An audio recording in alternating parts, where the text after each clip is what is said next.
Se stai ascoltando queste mie parole è perché è uscita la canzone.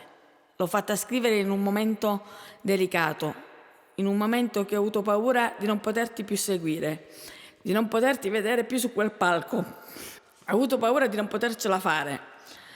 Ho tenuto questo segreto dentro di me per molto tempo. Finalmente oggi sono riuscita io a fare una sorpresa a te. Mi hai reso la mamma più felice al mondo. Ti voglio bene, Benny. Non cambiare mai, la mamma felice.